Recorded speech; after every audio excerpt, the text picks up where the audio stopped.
Bonjour et bienvenue dans Prière Inspirée. Je suis très heureux de vous retrouver aujourd'hui. Aujourd'hui, nous avons la joie de recevoir un invité, un ami que j'aime vraiment particulièrement, qui est déjà venu à Prière Inspirée il y a déjà un moment, l'évangéliste Bertrand Bouchard. Bienvenue. On est vraiment je suis content de t'avoir ici dans l'émission. Et la dernière fois, on a passé vraiment des forts moments. Il y a eu beaucoup de fruits. Et je pense que tu auras l'occasion d'en partager quelques-uns avec nous. Et avant de te laisser la parole, je vais partager un court témoignage qui nous vient du Congo-Kinshasa. C'est une sœur en fait qui, elle dit, j'avais l'habitude d'envoyer les émissions Prières Inspirées à ma famille au Congo-Kinshasa. Et celles-ci les téléchargeaient, les suivaient sur leur téléphone. Mais Dieu est bon, maintenant, ils vous suivent à la télévision quotidiennement. Et il y a 2 semaines, vous aviez parlé du baptême du Saint-Esprit. Mon frère était en train de prendre son petit déjeuner devant la télévision et il a été baptisé du Saint-Esprit. Il a commencé à parler en langue pendant au moins 20 minutes. Ma mère était dans la chambre et elle est venue dans le salon pour le voir.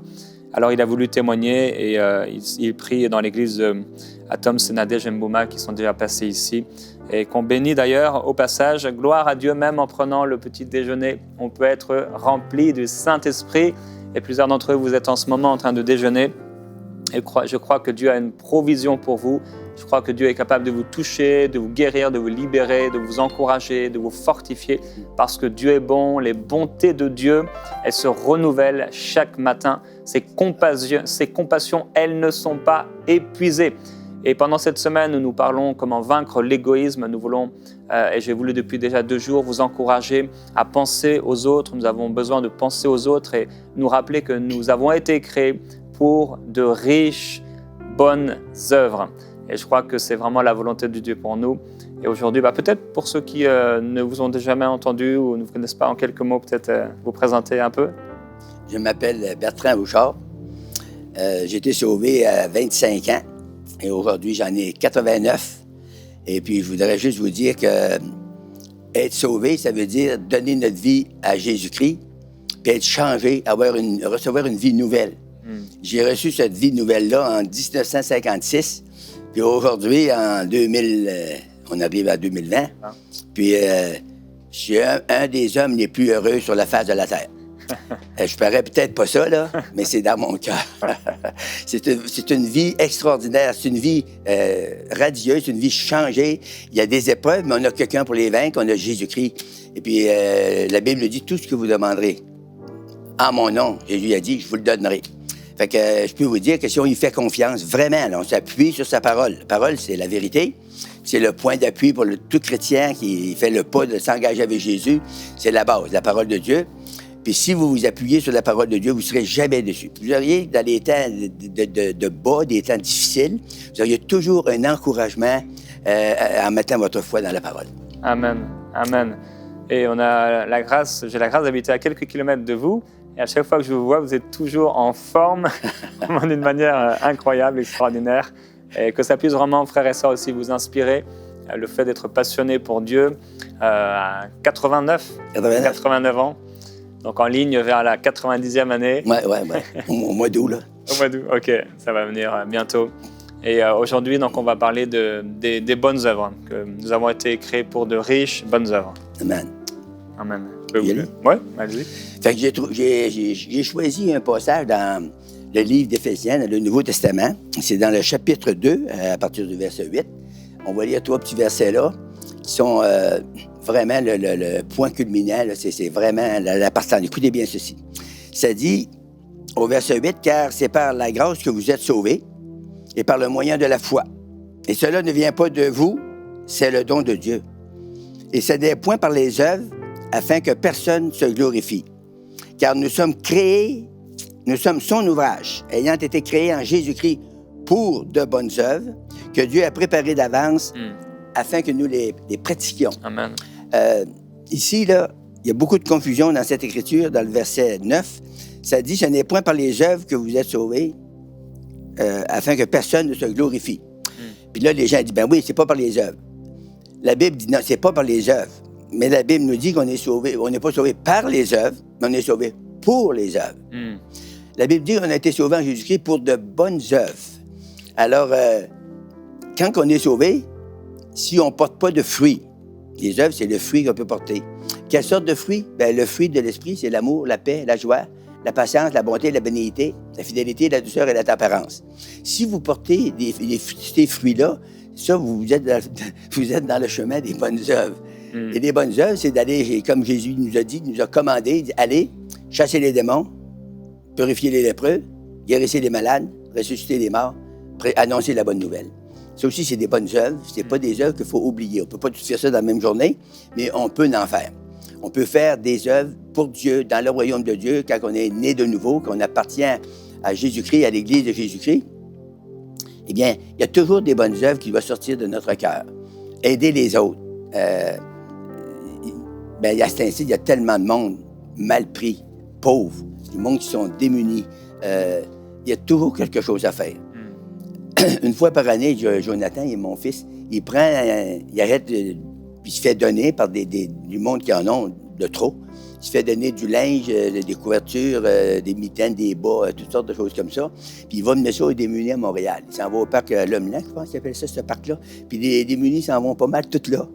Puis là, Jonathan s'en va là avec l'année passée, il y avait 4 chars bien pleins. Il y avait sa vanette, 4 chars bien pleins de linge. Puis c'est en allé là, puis ils ont mis ça là, puis les policiers sont venus, puis ils ont dit, hey, ils nous ont dit de venir ici, mais vous n'avez pas le droit de rester stationné. Sortez vos affaires, puis allez parquer votre char plus loin. Fait que là, ils ont fait ça. Ils avaient emmené des tables, ils ont établi des tables, ils ont tout mis ça là-dessus, puis ils avaient emmené du café de Tim Hortons, des beignes, tout à fait. Là, il est arrivé des démunis, là, une foule de démunis. Puis là, il lui disait, servez-vous. Puis là, il y avait toutes sortes de manteaux là-dedans. Il y en avait un même de 350$, un manteau neuf, que quelqu'un avait donné, puis ça, il ne faisait pas. Puis il y a un démuni qui a pogné ça. Hey, là, il n'était plus démuni. Il était tellement content. Les gens ils viennent de visage radieux, sont contents, sont bénis d'avoir de l'aide parce qu'ils n'en ont pas. Ils sont dans le chemin. Fait que ça aussi, c'est des bonnes œuvres. C'est pas les seuls, mais c'est des bonnes œuvres. Et Dieu nous a dit de faire ça. S'il a dit de le faire, c'est parce qu'on doit le faire. Puis c'est qui est merveilleux? Ça nous dit au verset 8, c'est par la grâce qu'on est sauvé. On est sauvé par le moyen de la foi. La grâce, ça prend un moyen pour opérer la grâce, pour puiser dans la grâce. Puis la Bible nous a donné le moyen le plus facile, c'est le moyen de la foi. Si tu dis, c'est quoi la foi? La foi, c'est une ferme assurance des choses qu'on espère. Et c'est une démonstration de celles qu'on ne voit pas. Et la Bible nous dit, pour l'avoir possédé, les anciens ils ont obtenu un témoignage favorable. Il y a des gens avant nous qui ont passé des millénaires avant nous, puis ont essayé ça, la foi. Parce que Dieu, c'est un Dieu de foi. Sa parole, c'est tout par la foi. Puis quand Dieu fait une promesse, la seule affaire que nous autres, on a à faire, on doit la recevoir premièrement, mais on doit la croire. Si vous croyez la promesse de Dieu, vous ne serez jamais déçus. Pourquoi? Parce que c'est Dieu. Puis ça, c'est sa parole. Ça, il a écrit ça pour nous autres. Il y en a qui disent, oui, la parole de Dieu, c'est pour le bon Dieu. Il n'est pas loin, c'est lui qui nous l'a donné pour nous. Ça, c'est pour les gens de la terre. Puis il y a des gens qui se demandent, ils disent, ça a été écrit par des hommes. C'est vrai, parce que les singes ne savaient pas écrire. Mais c'est des hommes, la Bible nous dit, ce sont des hommes inspirés de Dieu qui ont écrit la parole de Dieu. Fait que quand vous lisez la parole, vous êtes certain que c'est divin, c'est puissant, c'est surnaturel, c'est sa parole à lui, puis toutes les paroles qui sont écrites dans la Bible, ils vont s'accomplir si vous les croyez. Croire, ça veut dire juste vous appuyer sur la promesse. Vous appuyez sur... Croire, ça veut dire l'essentiel. La foi, c'est l'essentiel d'une affaire. Comme aujourd'hui, vous m'écoutez parler, vous allez... C'est sûr que vous vous rappellerez pas tout de ce que j'ai dit, mais essayez de saisir l'essentiel, le résumé de ce que je vais vous dire. Et c'est ça qui va vous toucher. L'essentiel, c'est ça qu'est la foi. Si vous croyez ça, si vous avez retenu ça, c'est parce que vous le croyez, il s'est imprégné en vous, dans votre esprit. Si c'est imprégné en vous, dans votre esprit, il va commencer à porter du fruit. Puis vous, là, vous avez juste à vous laisser aller. Vous allez être bénis. Le Seigneur, savez-vous ce qu'il fait? Il nous conduit. Il ne nous pousse pas. Il ne nous tiraille pas. Il ne nous force pas. Il nous donne sa promesse. Puis il dit, si tu fais ça, tu vas être béni. Si tu ne fais pas ça, c'est toi. C'est toi qui en subis les conséquences. Pourquoi que le monde aujourd'hui sont malades, sont déprimés, sont découragés? Quand on voit un sourire dans le visage, c'est un sourire hypocrite pour camoufler leur mal, leur bobo. Mais vous pouvez avoir la réalité des choses. La foi, c'est la réalité. C'est simple, c'est ça qui est écrit, Dieu demande ça. Pourquoi vous essayez de faire une autre chose si Dieu nous demande ça? Moi, savez-vous ce que j'ai fait un jour? J'étais très, très, très malheureux à l'âge de 25 ans. Puis quand il y a un homme très normal comme moi, là, comme Jérémie, comme les autres. Il m'a parlé de Jésus. Sur le coup, ça m'a un peu saisi parce qu'on trouvait ça démodé, parler de Jésus. On ne parlait plus de ça, c'était religieux, on vivait des vies religieuses. Mais, tu sais, quand t'as bien mal, j'avais bien mal. J'avais de l'arthrite, des rhumatismes inflammatoires. J'étais malade dans mon corps. J'étais découragé. J'avais des problèmes de boisson. Je fumais comme une cheminée. Bien d'autres choses que je vous dirai pas. Mais j'ai décidé de crier à Jésus. J'ai décidé d'arrêter de vivre dans le doute, puis dans la misère, puis dans le trouble. J'ai tourné ma conviction. J'ai mis plutôt de mettre de la religion, j'ai mis une conviction dans mon cœur. J'ai cru, j'ai décidé de croire que Jésus était vrai. Puis savez-vous ce que ça a fait? Ça a changé ma vie. Je me suis aperçu que de minute en minute, de jour en jour, d'heure en heure, ça changeait. Ma vie a changé. Au point que je suis rendu à travers des années que je vis avec le Seigneur, ça fait de 64 ans, là, je pourrais vous dire qu'il n'y a jamais une vie, j'étais 25 ans dans le monde, il n'y a jamais une vie mondaine qui pourrait égaler même un petit bit de ce que... La vie chrétienne, c'est la plus belle vie au monde. Il n'y en a pas dans le monde de plus belle que ça. Amen. Moi, j'ai voyagé depuis l'âge de 17 ans que je voyage, puis j'ai voyagé pas mal, là, puis j'ai vu bien des choses. Il n'y a rien qui peut égaler une bite de ce que Jésus nous a donné dans sa parole. Encore à l'âge que j'ai là, je trouve la parole, puis des fois, je pars à pleurer. Puis pensez pas que je suis fou, là. Je suis pas fou. Je suis sain d'esprit. Pensez pas que je suis malade non plus. Je suis pas malade, pas du tout. Mais la conviction de l'esprit vient sur moi, dans mon cœur, parce que je me souviens comment j'étais avant. Puis là, je m'aperçois comment je suis aujourd'hui. Si vous ne pouvez pas le croire quasiment. Si vous essayez de comprendre ça avec votre tête, vous ne pouvez pas le comprendre, mais il faut le croire. Croire que ce que Jésus a fait pour moi, il peut le faire pour vous. C'est ça qui est merveilleux. Parce que Dieu fait exception de personne. S'il l'a fait pour M. Bouchard, bien, il va le faire pour M. Untel. Il va le faire pour toi qui m'écoutes. Il va le faire pour madame, il va le faire pour monsieur, il va le faire pour le jeune gars, il va le faire pour la jeune fille. Il le fait pour des jeunes, puis il le fait pour des vieillards. Amen. Puis, qui c'est qui est merveilleux? Tu ne le regretteras jamais. Puis ça, là, c'est une conviction qui t'emmène dans l'éternité avec Jésus. Parce que Jésus a dit, là où je suis, vous y serez aussi. Fait que Jésus nous a préparé une place au ciel. C'est-tu merveilleux? Il ne nous devait pas ça, là. Il ne nous devait rien. Mais il l'a fait par amour pour nous. Il nous aime tellement. Tu sais, quand on aime quelqu'un, on veut lui donner le meilleur. C'est ça que Jésus a fait. Il a donné sa vie pour toi et pour moi. Puis sa vie, là, ben c'est ça qui nous change. C'est le sacrifice de Jésus. Peux-tu faire confiance à Jésus? Essaye ça. Je te le conseille, essaye ça. Tu dis en toi-même, si un vieux monsieur de 89 ans, il a eu ça du Seigneur, il a été changé, il a été délivré, il a été guéri, il est encore en bonne forme aujourd'hui à son âge, puis il va vivre encore des années. Pour mieux peut-être vous dire encore, dans 5, 6 ans, 10 ans, 17, vous dire que je suis encore là, puis que je suis béni, que je suis heureux, puis que je vous partage un bon message. Je vous partage la vérité. C'est une vérité qui est impeccable. Ça ne peut pas changer. C'est infaillible. Ce que Dieu a dit de sa bouche, il va l'accomplir par sa puissance. Amen. C'est aussi simple que ça. Amen. Frères et sœurs, je voudrais vraiment vous amener sur un point par rapport à ce que Bertrand Bouchard a partagé et ce qu'il est en train de partager. C'est que tout a commencé par un homme qui a pratiqué une bonne œuvre, celle de lui parler de Jésus. Et pendant cette semaine où on parle des bonnes œuvres, une des bonnes œuvres qu'on peut faire, comme il l'a partagé, c'est d'annoncer la parole de Dieu, c'est de guérir les malades, c'est de chasser les démons, etc. On en parlera également demain et après-demain. Et je veux vous encourager à pouvoir partager la bonne nouvelle de l'Évangile autour de vous, parce que c'est une œuvre à laquelle le Seigneur vous a appelé. Et des fois, on partage l'Évangile et on peut être un peu découragé parce qu'on ne voit pas forcément les fruits, mais ce sont quand même des bonnes œuvres. Et nous avons été créés pour ces œuvres qui sont bonnes.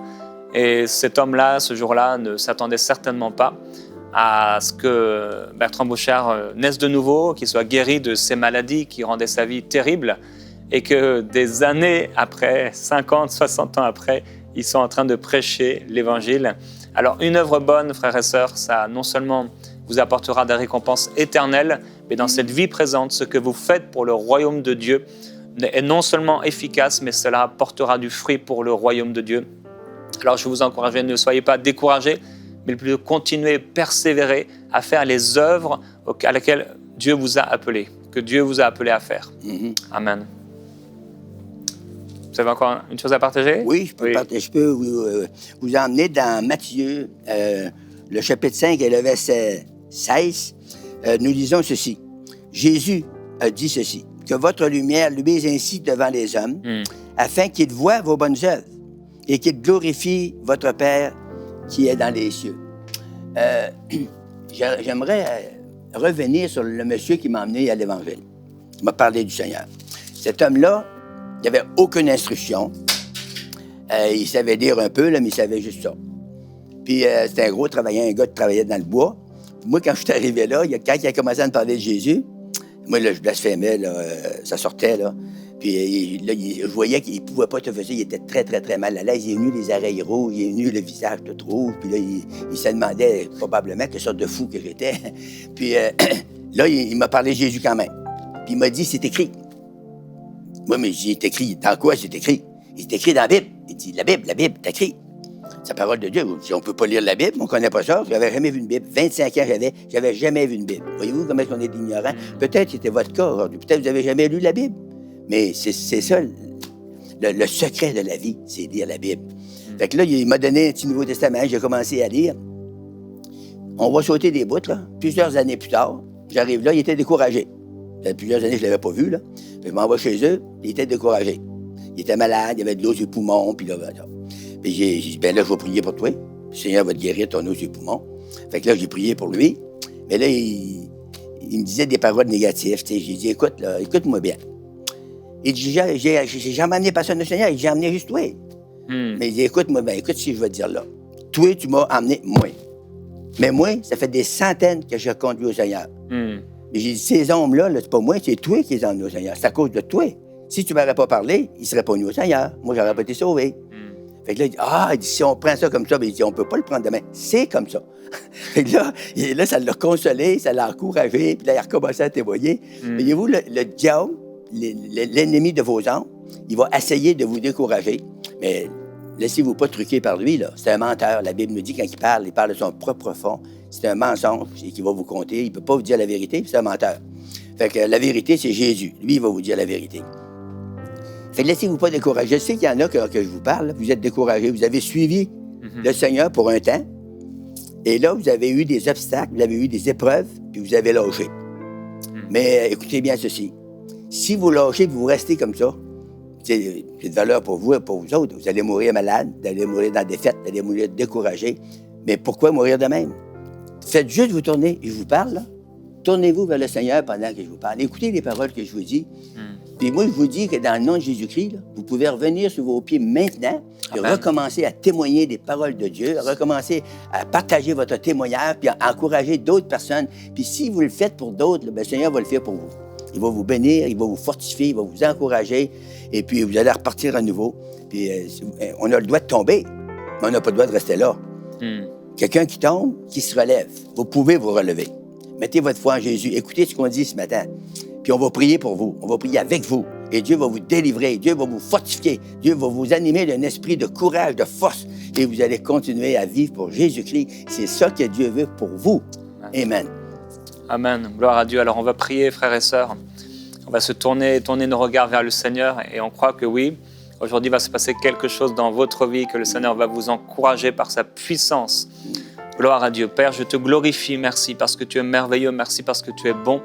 C'est vrai, tu as dit dans ta parole que l'arroseur serait arrosé. Et je veux prier d'abord, premièrement, Père, pour tous les frères, toutes les sœurs qui ont travaillé pour toi, qui ont agi pour toi. Ta parole déclare que tu n'oublies rien de ce que nous avons fait pour ton œuvre, pour ton royaume ou pour ton nom. Et merci parce que tu es derrière ta parole pour l'accomplir. Alors Père, je veux déclarer que tous ceux qui ont arrosé avec leurs paroles, tous ceux qui ont arrosé avec des œuvres bonnes, tous ceux qui ont arrosé en partageant l'évangile, en priant pour quelqu'un, en faisant quelque chose de bien à cause de ton royaume, à cause de ton nom, Père, je prie qu'aujourd'hui, ils soient arrosés de ta part, qu'ils puissent recevoir un rafraîchissement spirituel, qu'aujourd'hui le Saint-Esprit puisse les arroser, puisse les toucher, puisse les combler, puisse les visiter, puisse les remplir de sa présence. Oui, Saint-Esprit, nous t'accueillons. Nous t'accueillons dans nos vies, nous t'accueillons dans ces maisons.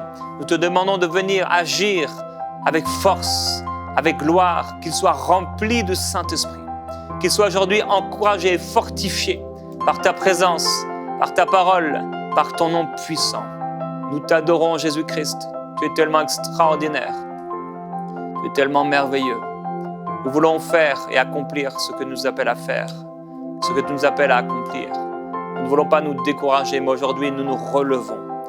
Aujourd'hui, sur ta parole, à nouveau, nous nous levons dans l'esprit, par la foi, pour faire ce que tu nous appelles à faire. Alléluia. Tu continues? Il y a un homme qui a un cancer d'intestin qui m'écoute. Le Seigneur va te délivrer maintenant. Dans le nom puissant de Jésus-Christ, je relâche la puissance surnaturelle. Je commande à cet esprit méchant, quitte cet homme maintenant. Libère-le au nom puissant de Jésus-Christ. Merci Seigneur. J'appelle la santé dans ton corps, la puissance surnaturelle, la paix et la joie du Seigneur se soient communiquées maintenant par la puissance de Dieu. Amen. Alléluia. Je peux continuer à lire? Dans l'Épître des Colossiens, l'apôtre Paul écrit au chapitre 1, au verset 10, « Pour marcher d'une manière digne du Seigneur et lui être entièrement agréable, portant des fruits en toutes sortes de bonnes œuvres et croissant par la connaissance de Dieu. » Voyez-vous, ici, l'apôtre Paul, il exhorte les gens de Colosse. Il les exhorte à être entièrement agréables. C'est quelque chose, hein? Si on porte des fruits pour Dieu, on vit saintement pour le Seigneur, puis on porte des fruits, on fait des bonnes œuvres pour l'œuvre de Dieu, pour le Seigneur, la Bible nous dit qu'on est entièrement agréable. C'est beau? Entièrement agréable à Dieu. Puis il dit, portant des fruits pour toutes sortes de bonnes œuvres et croissant par la connaissance de Dieu. C'est ça la vie chrétienne. La vie chrétienne, c'est une vie de croissance, pas une vie plate, pas une vie stagnante. C'est une vie on est en mouvement.